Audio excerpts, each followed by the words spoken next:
जय श्री कृष्ण, राधे राधे। जब हमारे बीच में हमारे नहीं रहते हैं, गत हो जाते हैं, मर जाते हैं, तो आजकल आप लोगों ने देखा होगा 3 दिन का कार्य आरंभ हो गया है। पूछा जाता भैया 3 दिन का काम करोगे कि 13 दिन का काम करोगे? शास्त्र कहता भैया विधि पूर्वक कार्य को करो, क्योंकि यह मनुष्य का अंतिम संस्कार होता है। इस संस्कार का नाम है अंत्येष्टि संस्कार। संस्कार को संस्कार के जैसे करें। प्रत्येक संस्कार की एक विधि होती है। उस विधि से जब हम करेंगे तो हमको उसका फल प्राप्त होगा। हमारे यहाँ शास्त्रों में लिखा हुआ है कि जो बालक अपने माता पिता का संस्कार विधि पूर्वक करता है उसको अग्निष्टोम याग का फल प्राप्त होता है। जब प्राणी अपने माता पिता को कंधे पर ले जाता है शमशान के लिए, तब उस प्राणी को, उस बालक को एक एक पग पर अश्वमेघ यज्ञ का फल प्राप्त होता है। परंतु कब होगा? जब वह विधि पूर्वक करेगा। क्या विधि है? जब हमारे माता पिता हमारे बीच में नहीं रहते हैं, मर जाते हैं, गत हो जाते हैं, तो सभी संसारी मनुष्य जो है अपनी अपनी राय जो है बताने लगते हैं। परंतु शास्त्र क्या कहता है? शास्त्र कहता है जब प्राणी गत हो जाए तो सबसे पहले शोक का त्याग करो। रोना नहीं चाहिए। जो परिवार के जन रोते हैं और रोने से जो अश्रु निकलते हैं वह हमारे उस मरे हुए गत प्राणी को पीना पड़ता है, पान करना पड़ता है। इसलिए निरर्थक शोक नहीं करना चाहिए, रोना नहीं चाहिए। क्या करना चाहिए? शास्त्र विधि से उसका अंत्येष्टि संस्कार आरंभ करना चाहिए। शास्त्र कहता सबसे पहले पुत्र को क्या करना चाहिए? क्रोध लोभ विवर्जिता। पुत्र को किसी भी प्रकार से क्रोध नहीं करना चाहिए, लोभ नहीं करना चाहिए। अपने सामर्थ्य के अनुसार विधि को आरंभ करना चाहिए। सबसे पहले गंगा आदि की मिट्टी लेकर आवे और जल लेकर आवे पुत्र, और उससे भी पहले क्या करें? उससे भी पहले करना होता है क्षौर कर, मुंडन करावे,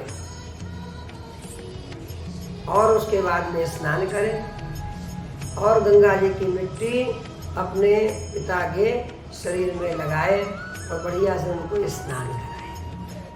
श्रद्धा पूर्वक भगवान नारायण का ध्यान करते हुए, अपने बाबूजी का ध्यान करते हुए उनको स्नान कराए और नवीन वस्त्र पहनाए और पिंडदान आदि की जो विधि शास्त्रों में बताई गई है उस विधि से पिंडदान करें।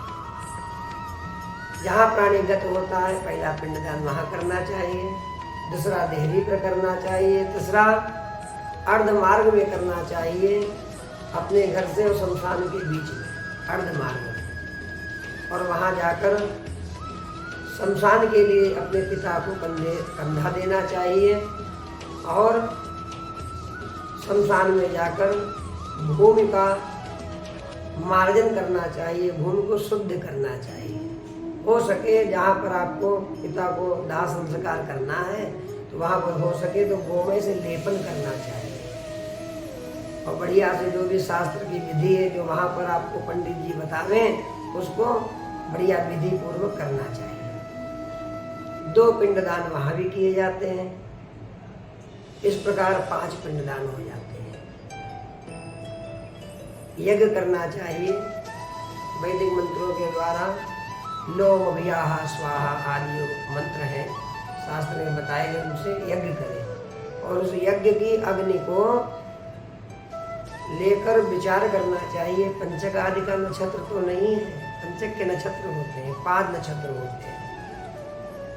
धनिष्ठा, वृषा, पूर्वा, भाद्रपद, उत्तरा, भाद्रपद, रेवती, इनमें से कोई यदि नक्षत्र है तब पंचक शांति का अनुष्ठान बताया गया है,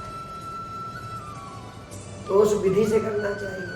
और पंचक नहीं है तब दाह कर देना चाहिए, और जब सब आधा जल जाए तो कपाल क्रिया करनी चाहिए। कपाल क्रिया से क्या होता है? कपाल क्रिया से धनंजय नाम का जो प्राण होता है उस समय उस शरीर को छोड़ता है। हमारे शरीर में 10 प्रकार के प्राण होते हैं, जिसमें धनंजय नाम का जो प्राण होता है वह मरने के बाद भी नहीं छोड़ता है। जब कपाल क्रिया होती है तब वह धनंजय नाम का प्राण जो है तब शरीर से निकलता है। और शास्त्र में बताया गया है कपाल क्रिया के समय बांस जब मारा जाता है सिर में तब प्राणी हमसे बिल्कुल दूर हो जाता है, त्यक्त हो जाता है, दूर हो जाता है। उस समय रोने की विधि बताई गई है, उस समय रोना चाहिए, बाकी जीवन में कभी भी रोना नहीं चाहिए। तो ये विधि है। उस समय रोने से क्या होता है? उस समय रोने से गत प्राणी जो होता है सुख प्राप्त करता है, और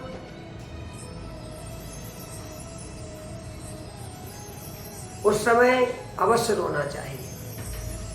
उस समय रोएंगे तो हमारे प्राणी को सुख प्राप्त होगा, और रोएंगे मरने के बाद समाचार मिला सब रो रहे हैं, सब रो रहे हैं, उस समय रोने से क्या होता है? हमारे प्राणी को दुख प्राप्त होता है। तो हम संसारी मनुष्य हैं, हमको पता ही नहीं है कब क्या करना चाहिए।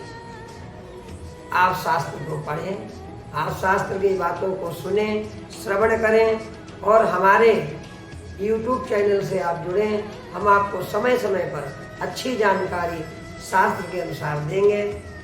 जय श्री कृष्ण।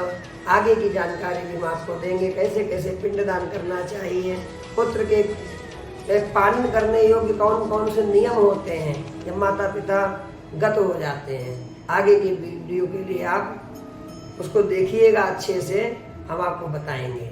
ऐसे ही आध्यात्मिक यात्रा हमारी आपकी चलती रहेगी। जय श्री कृष्ण। 3 दिन के काम में ना फंसे। 3 दिन के काम से कुछ भी मिलने वाला नहीं है, गत प्राणी को भी कोई मुक्ति नहीं मिलने वाली है। कुछ भी आप दान कर लें, पिंड दान के बिना कुछ भी उसको गत प्राणी को प्राप्त होने वाला नहीं है। और यही सबसे बड़ा संसार का पितृ दोष है। इस दोष को फिर कहीं भी समाप्त नहीं किया जा सकता है।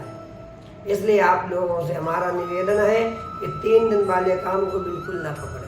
कोई भी कहे 3 दिन वाला काम कर लीजिए, माता पिता खत्म हो गए हैं, अब उससे कहिए नहीं भैया, हम शास्त्र की विधि के अनुसार करेंगे, तभी हमारे माता पिता का उद्धार होगा और हमारे परिवार में सुख शांति की वृद्धि होगी। जय श्री कृष्ण। राधे राधे।